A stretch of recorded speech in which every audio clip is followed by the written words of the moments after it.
ओम नमः शिवाय। स्वागत है आप सभी का मेरे यूट्यूब चैनल पर। आज मैं आपको श्रावण मास की चतुर्थ अध्याय की कथा सुनाऊंगा। भगवान शिव बोले, हे सनत कुमार, अब मैं धारण पारण व्रत का वर्णन करूंगा। प्रतिपदा के दिन से प्रारंभ करके सर्वप्रथम पुण्य वाचन करना चाहिए।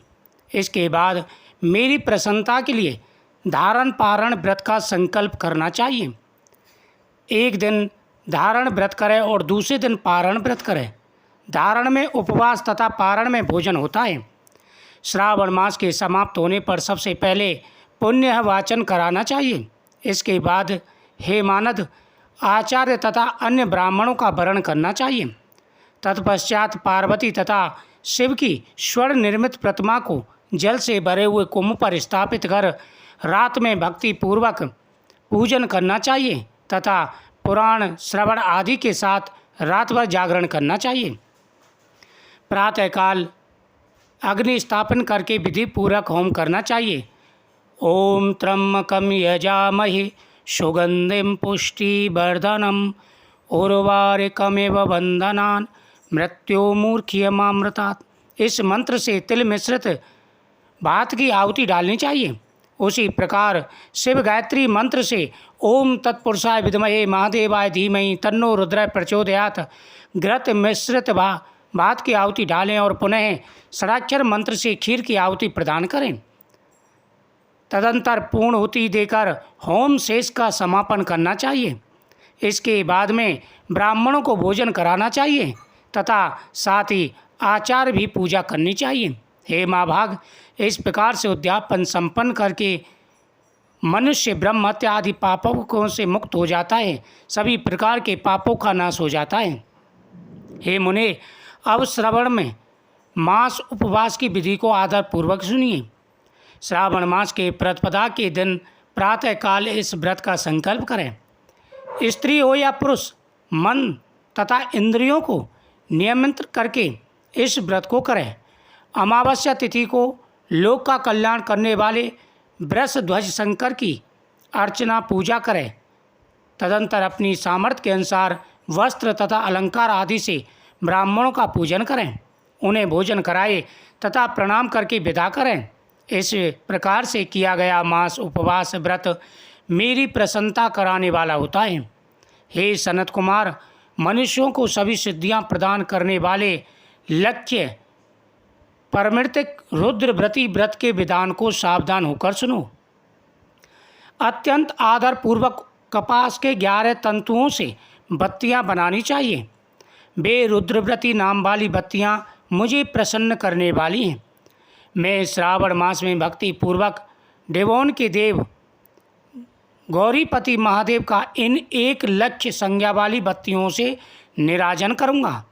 इस प्रकार श्रावण मास के प्रथम दिन विधि पूर्वक संकल्प करके महीने भर प्रतिदिन शिवजी का पूजन कर 1000 बत्तियों से निराजन करें और अंतिम दिन 71,000 बत्तियों से निराजन करें अथवा प्रतिदिन 3000 बत्तियां आदक पूर्वक अर्पण करें और अंतिम दिन 13,000 बत्तियां समर्पित करें अथवा एक ही दिन सभी 1 लाख बत्तियों को मेरे समक्ष जलाएं। प्रचुर मात्रा में घृत में भिगोई जो स्कंद बत्तियाँ होती हैं वे मुझे प्रिय हैं। सनत कुमार बोले, हे देव, हे जगन्नाथ, हे जगत के स्वामी, कृपा करके आप मुझे इस व्रत का प्रबल बताइए। हे प्रभु, इस व्रत को सर्वप्रथम किसने किया तथा इसके उद्यापन में क्या विधि है? भगवान से बोले, हे ब्रह्मपुत्र, व्रतों में उत्तम इस रुद्रव्रती व्रत के विषय में सावधान होकर सुनिए। यह व्रत महापुण्यप्रद, सभी उपद्रवों का नाश करने वाला, प्रीति तथा सौभाग्य देने वाला है। पुत्र पौत्र समृद्धि प्रदान करने वाला, व्रत करने वाले के प्रति शंकर जी की प्रीति उत्पन्न कराने वाला है तथा परम पद शिवलोक को देने वाला। तीनों लोकों में से रुद्रव्रती के समान कोई उत्तम व्रत नहीं है। इस संबंध में लोक प्रचलित यह दृष्टांत है। विप्रा नदी के रम्य तट पर उज्जैनी नामक सुंदर नगरी थी। उस नगर में सुगंधा नामक एक परम सुंदरी वीरांगना थी। उसने अपने साथ संसर्ग के लिए अत्यंत दुस्सह शुक्ल निश्चित किया। 100 स्वर्ण मुद्राएं देकर संसर्ग करने की शर्त रखी थी। उस सुगंधा ने युवकों तथा ब्राह्मणों को भ्रष्ट कर दिया था। उसने राजाओं तथा राजकुमारों को नग्न करके उनके आभूषण आदि लेकर उनका बहुत तिरस्कार किया। इस प्रकार उस सुगंधा ने बहुत लोगों को लूटा। उसके शरीर की सुगंध से कोष वर्ग का स्थान सुगंधित रहता था। वह पृथ्वी तल पर रूप, लावण और कांति की मानो निवास स्थली थी। वह 6 रागों और 36 रागनियों के गायन में तथा उनके अन्य बहुत से भेदों की गान क्रिया में अत्यंत कुशल थी।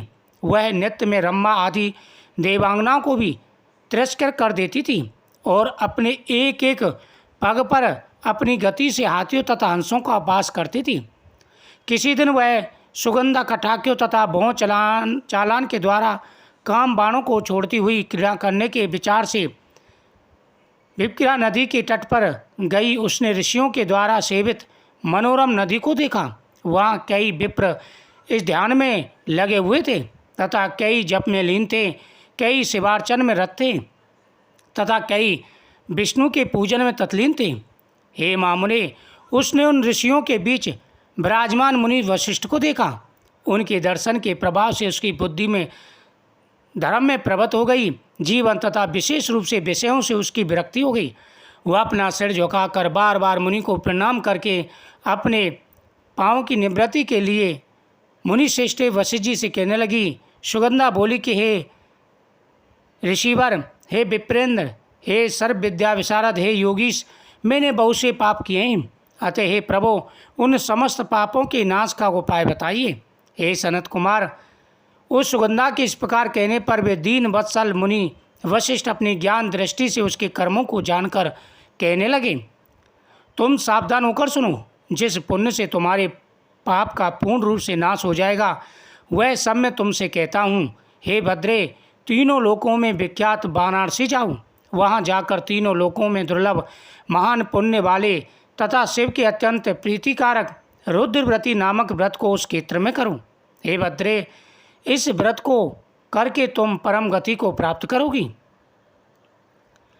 तब उसने अपना धन लेकर सेवक तथा मित्र सहित काशी में जाकर वशिष्ठ के द्वारा बताए गए विधान के अनुसार व्रत किया।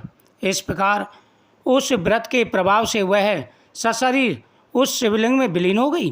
हे सनत कुमार, इस प्रकार जो स्त्री इस परलम दुर्लभ व्रत को करती है, वह जिस जिस अभिष्ट पदार्थ की इच्छा करती है उसे निसंदेह प्राप्त करती है।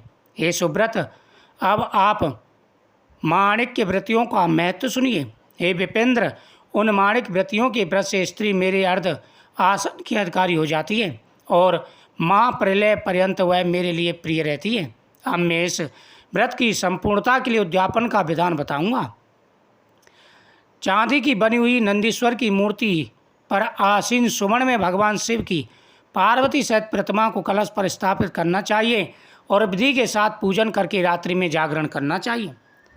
जो नियम के साथ में इस व्रत को करते हैं उनकी सभी मनोकामनाएं पूरी हो जाती हैं।